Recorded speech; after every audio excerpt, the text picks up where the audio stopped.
to another edition of This Week in the Pentecostal Evangel. We're here today in the William Seymour Chapel of the Assemblies of God Theological Seminary. My name is Lisa Millen, and I am the Associate Professor of Church History here at the seminary.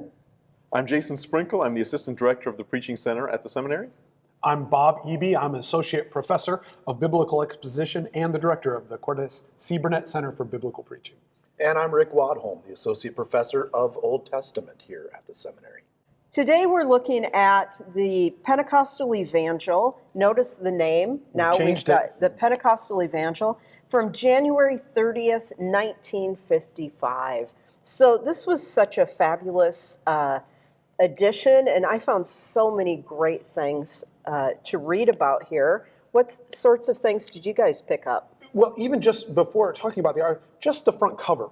Right. We see now in 40 years from our previous one, we see the kind of institutionalization of the fellowship. We do. You have a picture with the general superintendent, the executive director of home missions, and the secretary of home missions. You have three denominational or fellowship executives or leaders on the front cover. That's a dramatic statement on how we've shifted from this new emerging movement to kind of an institutionalized community, an organization. Right. Yeah, and we're already talking about districts, right? Or we've been Many different districts. Yeah. At this time, Ralph Riggs is our superintendent, and Cunningham is our editor of this edition. So I was stunned. I don't know about you guys. I was stunned to see Cunningham as the.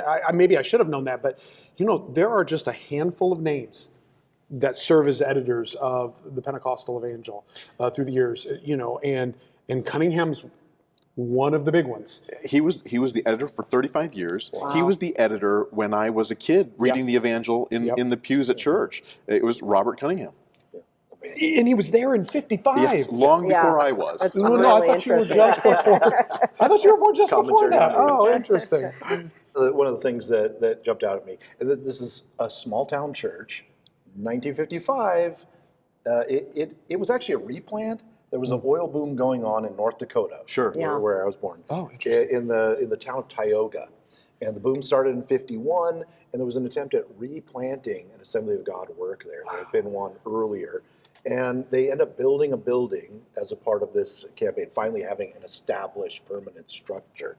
And this all happened 1955. R.L. Brandt has this article. Oh, sure. It cost $6,000. Wow. And they raised this through Christ's ambassadors groups and the district home missions plan, because they were doing such a big push So for new cooperation churches. to plant the church, to build the building. In the North Dakota district. That's amazing. But I was just fascinated because, again, I wasn't expecting to find an article that refers to folks, again, that you know, you have history with, written by R.L. Brandt, who was a well-known Upper Midwest in particular. For sure. But this church that I've had history of preaching in many times, my father-in-law having served there for a while, and I was just surprised, pleasantly surprised. Rural North Dakota testimony Was in the Evangel. In the Evangel. But a piece of history that you've also unknowingly, you were there. I was you there. Preached from. You participated in that building. Not in 1955, Not in 1955. but later. You know, and we find, again, the movement's younger, churches are smaller, but we do feel, certainly in the earlier editions, moving up through this time, there's a lot of ink put on small towns, small churches. Right. Because it is who we are. And it's still who we are, whether we always think about that or not. We are not made up of mega churches. No, there are mega churches, not. and there's nothing wrong with good mega churches, but we're still 80% churches under 100. The average church is probably around 80 people. It's Tioga. Yeah. They had people from the community and people from around the district that made up 100 people for the dedication of That's the building. awesome. Wow. So, And they got not just a mention, not just a little blur. They got almost a page. Right. they got they almost did. a whole page with pictures With and everything. pictures of It was fantastic. from North Dakota. Yeah, it was fantastic just to see the building. And it's a great example of how the Pentecostal Evangel brought us together as a fellowship.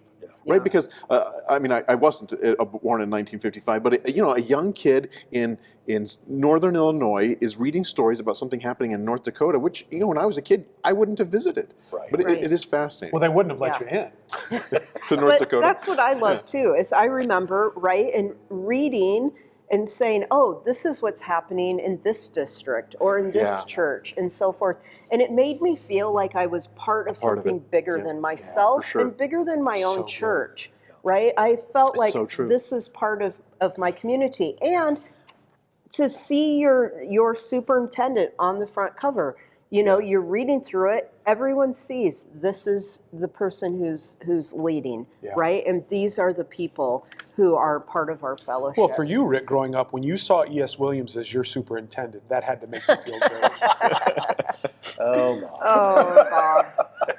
These things will come back around to bite I know, you. they always do. They always do. So what jumped out at you, Lisa? Well, I really was intrigued with the whole Sunday school bit. So we've got a national Sunday school secretary, Paul Copeland, but he's writing about this. He's making an appeal for branch Sunday schools, and these branch Sunday schools they're encouraging people not to necessarily have a Sunday school in your church, but to have a Sunday school out in the community. So go out and establish Sunday schools in your community for people who aren't coming into the church. And the idea is that, you bring through those programs, those kids will bring their parents. Oh, fascinating. Sunday school was not just discipleship. It was evangelization. It was evangelism. And I think throughout the whole focus, right, is evangelism. It is. Throughout here. And we've got the development of, we've already got the development, but we hear about the WMCs, so the Women's Missionary Convention. And Lillian Trasher. I was going to say, who's speaking at the WMC? Lillian Trasher speaking at the Women's Missionary Conference. Yes. So we've got Sunday school developed. We've got Women's Missionary Conference. We have CAs, the Christ ambassadors, the youth, involved in raising money for their church. I love the intergenerational focus. And in 40 years, right? Right. It's from 1914, now we're 1955, and you see headquarters. And the general council and all of these departments really function. Having influence and significance in the community. The mention of Lillian Trasher is fascinating because, again, 1955, let's put it in context. Yeah. She's been around a long time. She's a legend by this time. She's the Mother Nile mama to more than 800 Egyptian children. And we're still talking about her. We still talk about Lillian Trasher 100+ years later. Yeah. Literally, I'm signed up to speak at a youth camp of Lillian Trasher students. Wow. Still being served today. Orphans that are part of this. In this Egypt. coming summer. That's fabulous. Her legacy continues on. Yeah. Amazing. That's crazy. Yeah. Amazing. That is. So there were a couple of things that jumped out to me in this edition. One, and I tried to look it up. It was unfamiliar to me. So we have, in the editor, the information for the article, the edition, we have the officers of the general council. So we have Ralph M. Riggs, the general superintendent, and then we have 4 assistant general superintendents listed. Oh, I saw that. Yes. And that was what they did originally. They were all assistants. Yes. I didn't have context for that. I found that fascinating. I don't think it was until I may be wrong in this. I don't think it was until the 80s that they broke those roles into different portfolios. But we actually had multiple assistants. Each had their own portfolio, but they were all titled assistant superintendent. Okay, that I found absolutely fascinating. So what I loved, it was tied in Ralph M. Riggs, the general council in session had just made some changes to the way that we're doing some fundraising. And so Ralph M. Riggs is writing this long article, the general superintendent, kind of highlighting how we're going to divide missions giving. Right. And I found that really, really interesting. And there's an emphasis that we've seen in a couple of editions to the Pentecostal Evangel now. But he's making a strong case for home missions giving in this edition. And he's really making this appeal. We've done great with foreign missions giving.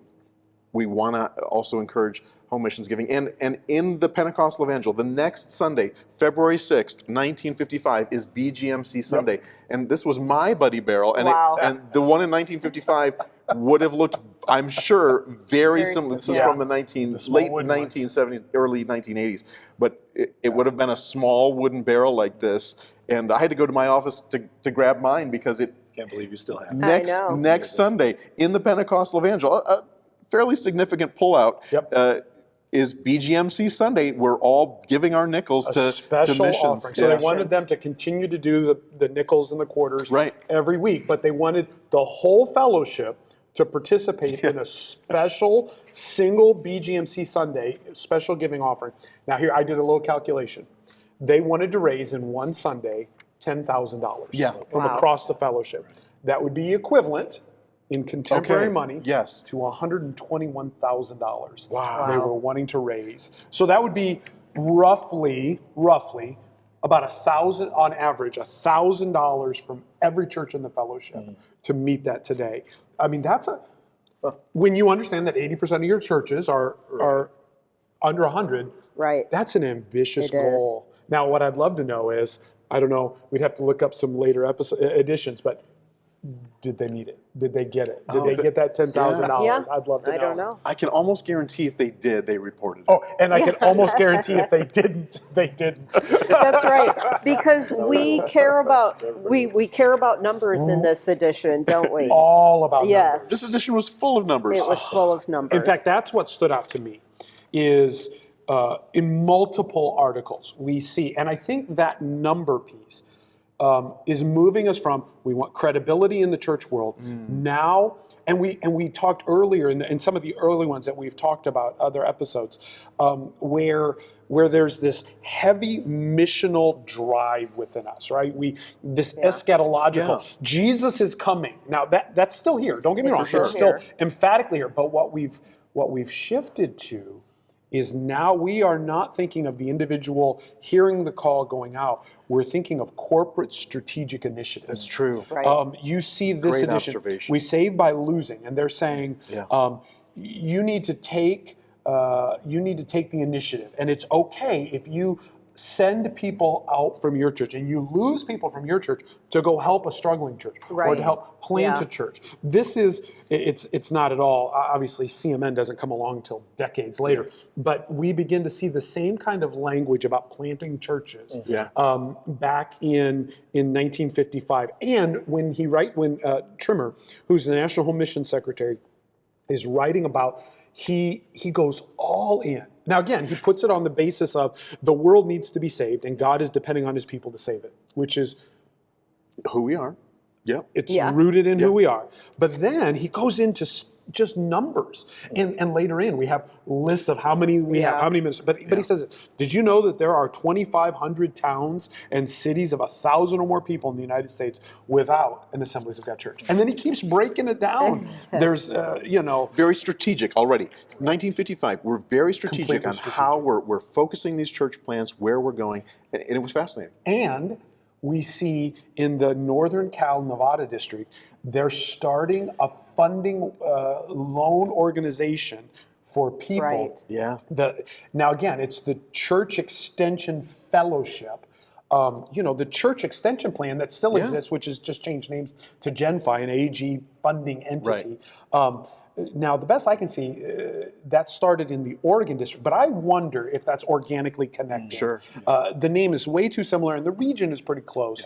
But I'd be fascinated to know if there's overlap. But now we're thinking strategically, not just in numbers, not just in initiatives, not just in our headquarters entity directing these things, but we're also thinking financially. We're organizing financial entities to fund, and they asked everybody to contribute. I forget the amount. It was like $2. I think it was $2 to be able to plant churches and to fund churches. There is that just like the church in Tioga. There together, is plant more this. We share. There's a very heavy emphasis on the corporate nature, communal nature of the fellowship. Yeah. And in that kind of attached article on the new church plants, where we're going, my credentials are in Illinois, and most of those churches planted then out of this, and they still exist. They still do. That was kind of like in North Dakota. It was just touching to me, like, oh my goodness, this was the fellowship pulling together to plant churches, and they're still great churches. I'd like to point out that they say in there, the reason that we need more churches is because we need more money for missions. Yes. So It's let's still plant missional. churches It's at home very missional. so Yeah. that we can have more money for foreign missions. And they say that quite plainly. And I'd like to point out this cartoon. You know, it's Jesus nudging this man Yes. forward. Go and preach the gospel to every creature. And then in the distance, you see a city. It says a city without an assembly of God. So we've got, a job to do, but still, again, all tied into the larger mission of the church. So true. Look at some of these numbers. There are 7,000 pastors. So I'm assuming that's, 7,000 pastors. We've got almost 2,300 evangelists. That's the number that jumps out to me. Yeah. That one, it was kind what of do we have today? breathtaking. I have no idea, but it's not 2,300. I'm sure. 465,000 members. Right. So they are wanting. Now, I'd be curious to know that 7,000 pastors, does that mean because they don't tell us exactly how many churches we have. They tell us how many districts, how many sections, how many pastors. I'm going to extrapolate. That 7,000 pastors means we probably have around 7,000 churches at the time. That's my guess. Yes, it says Assemblies of God pastors, 7,000 have at some time or other pioneered a church. Oh, interesting. No, it says a great great percentage percentage of of that them. have So these I don't are- know how many yeah. churches we have. I would say under 7,000. Yeah. They're wanting to plant 1,000 churches. Right, It's an that's the goal of In 1955, right? 1,000 new churches. Probably approaching. They wanted to plant 20% of themselves over again. In 1 Again, year. that missional focus on we've got to keep And we need growing, to do we've it got to keep for global expanding missions. Right, global for missions. global missions. It was We- another spectacular. And Jason, I've heard you say this in conversations. The Assemblies of God, in many ways, is a global missions organization With a denomination with a attached. U.S. denomination Right, attached. yeah. And I think Missions that drives has everything. historically been true. I love the pictures that are included of the on page 5 of these different churches in Northern California and Nevada being built. And that's one thing I remember reading is, this congregation's building a new church, and then they would have pictures of that new church and so forth. And it seems, I was a kid in the 70s, and it seems like that was a lot of what I saw was churches being built. A growing organization that is still desperately trying to hold on to its deeply rooted community feel, Very but true. also becoming strategic and forward-thinking and organizationally driven. You see the tension in the fellowship between these two things, and a big difference from the earliest editions. Because we still have the daily devotions. Yeah. These are included in here. And Gail Lewis, right, in that article, G.F. Lewis is saying, in my opinion, we've gone about as far as we can possibly go with what we have. Right. If we're going to give more to missions, we've got to grow at home. And it's just a fascinating glimpse into who we were in 1955 and a glimpse into who we still are. Yeah. And the miracles. Yeah. Still testimonies. Testimonies Through revival time. Yes. with a big old picture of C.M. Ward. I love it. Yeah. These journeys through the Evangel are heartwarming, challenging, nostalgic, and humbling. Yeah. Yes. And again, I think, where can we find these? We can find these in the archives at the Flower Pentecostal Heritage Center, and we can find them in the larger archives of the Pentecostal Consortium. Yeah, all online. They're all digital online. and Yes. searchable and all indexed. Yes, You can search. indexed, You can search searchable. for your pastor, your church, right. your Yeah. town. They're all indexed, and you can find Yes. them. Amazing. Fantastic resource. Yeah, absolutely. Well, thanks for joining us again on this wonderful trip down memory lane for us, and hopefully for you too. And we look forward to you joining us next time. Thanks.